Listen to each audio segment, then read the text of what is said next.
Hi hello வணக்கம் மக்களே, welcome to சட்டிகாலி YouTube channel. இன்றைக்கி நம்ம ஒரு சூப்பரான ஸ்நாக் ரெசிபி தான் பார்க்க போகிறோம். சீஸி பீஸா பால்ஸ் எப்படி செய்கிறதான்னு பார்த்துடலாமா? ஃபஸ்ட்டு பீஸா பால்ஸ்க்கு தேவையான பொருட்கள் என்னென்னு பார்க்கலாம். ஒரு பெரிய சைஸ் வெங்காயம் சின்ன சின்னதாக கட் பண்ணி வச்சுருக்கேன். 50 கிராம் முட்டைகோஸ் கட் பண்ணி வச்சுருக்கேன். 50 கிராம் கொடமிளகா கட் பண்ணி வச்சுருக்கேன். 1 டேபிள் ஸ்பூன் மயனீஸ் எடுத்து வச்சுருக்கேன். 1 ஸ்பூன் சில்லி ஃப்ளேக்ஸ் எடுத்து வச்சுருக்கேன். 1/2 ஸ்பூன் ஆரிகானோ எடுத்திருக்கேன். 1 டேபிள் ஸ்பூன் டொமேட்டோ கெச்சப் எடுத்திருக்கேன். 1 டேபிள் ஸ்பூன் பீஸா சாஸ் எடுத்திருக்கேன். 1 table spoon red chilli sauce எடுத்திருக்கேன். ஒரு 5 துண்டு ப்ரெட்டை மிக்சியில் போட்டு திரித்து வச்சுருக்கேன் ப்ரெட் க்ரம்ஸாக. 75 கிராம் மொசரல்லா சீஸை துருவி வச்சுருக்கேன். 250 ml ஆயில், பிரெட் ஸ்லைசஸ் எடுத்து வச்சுருக்கேன். ஃபஸ்ட்டு பீஸா பால்க்கு தேவையான ஸ்டஃபிங் செஞ்சிடலாம். அதுக்கு 2 டேபிள் ஸ்பூன் ஆயிலை சூடு பண்ணணும். எண்ணெய் நல்லா சூடானோடனே வெட்டி வச்சுருக்க வெங்காயத்தை ஆட் பண்ணுறோம். வெங்காயம் நல்லா வதங்கணும். கண்ணாடி மாதிரி ஆனோடனே டிரான்ஸ்பரண்ட்டாக ஆனதுக்கப்புறமா அதில் கேப்சிகம் ஆட் பண்ணுறோம். நெக்ஸ்ட்டு வெட்டி வச்சுருக்க முட்டைகோஸ் ஆட் பண்ணுறோம். தேவையான அளவு உப்பு ஆட் பண்ணி நல்லா வதக்கணும்.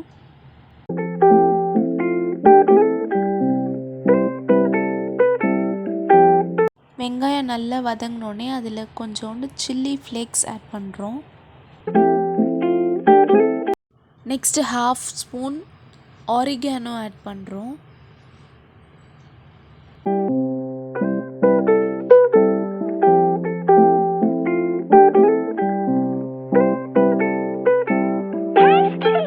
இப்போ வெங்காயம் கொடமிளகாலாம் எல்லாம் வதங்கிருச்சு. இப்போது ரெட் சில்லி சாஸு, மயனீஸ், அப்புறம் பீஸா சாஸ் ஆட் பண்ணுறோம். இப்போ எல்லா சாஸையும் நல்லா கலந்து விடணும். எல்லாம் கலந்து நல்லா கம்பைன் ஆனதுக்கப்புறமா அதில் டொமேட்டோ கெச்சப் ஆட் பண்ணுறோம்.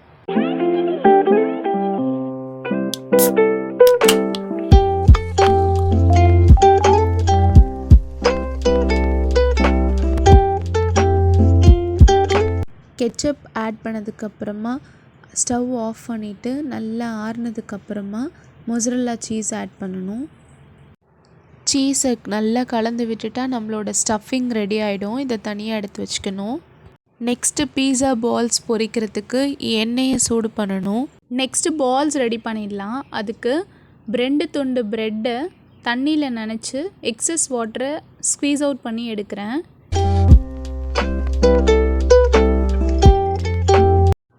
இப்போ நம்ம செஞ்சு வச்சுருக்க ஸ்டஃபிங் கொஞ்சமாக அது உள்ளே வச்சு நனைச்ச இன்னொரு ப்ரெட்டை மேலே வச்சு ஒரு பால் மாதிரி உருட்டிக்கணும்.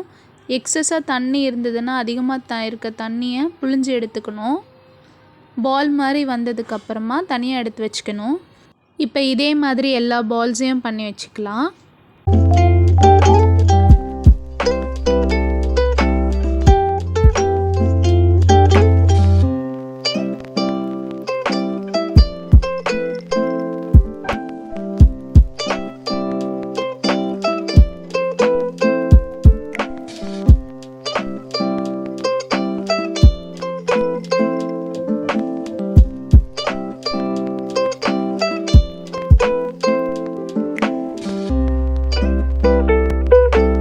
இப்போ நம்ம பால்ஸ் ரெடி ஆகிடுச்சு.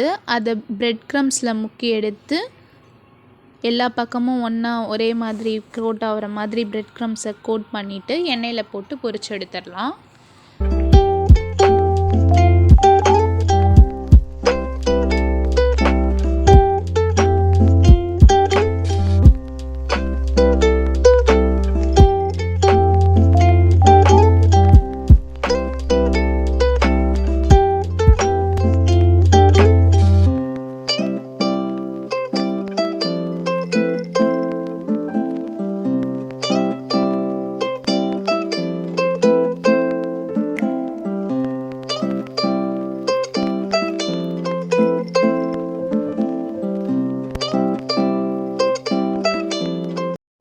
நம்மளோட பால்ஸ் எல்லாம் நல்லா கோல்டன் ப்ரௌனாக நல்லா பொரிஞ்சிருச்சு, எடுத்துடலாம். இது நல்லா ரொம்ப நேரம் பொரியணும்லாம் அவசியம் இல்லை. ஏற்கனவே உள்ளே வந்து நம்ம வேக வச்ச ஸ்டஃபிங் தான் வச்சுருக்கோம். அதனால ரொம்ப நேரம் பொரியணும்லாம் இல்லை. நல்ல கோல்டன் ப்ரௌன் கிடைச்சதுக்கப்புறம் எடுத்துடலாம்.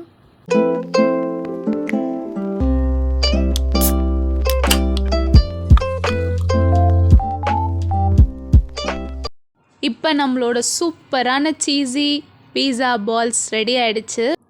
இந்த சூப்பரான சீஸி பீஸா பாலை டேஸ்ட் பண்ணுறதுக்காக ஒரு ஸ்பெஷல் கெஸ்ட் ரெடியாக இருக்கார். அது வேறு யாரும் இல்லை, எங்கள் வீட்டு கடைக்குட்டி சிங்கம் முகமது அஃப்சல் தான்.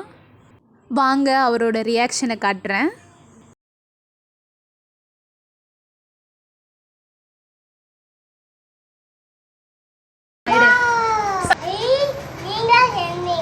ஆமாம், நான் தான் செஞ்சேன். நல்லா இருக்கா? சூப்பரா இருக்கா? சாப்பிடலாமா? அப்சல் சாப்பிட்றீங்களா? சாஸ் தொட்டு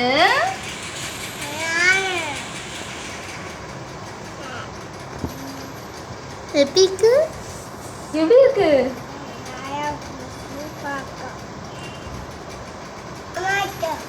லைக் பண்ணுங்க, ஷேர் பண்ணுங்க, சட்டி காலியோட சேனலுக்கு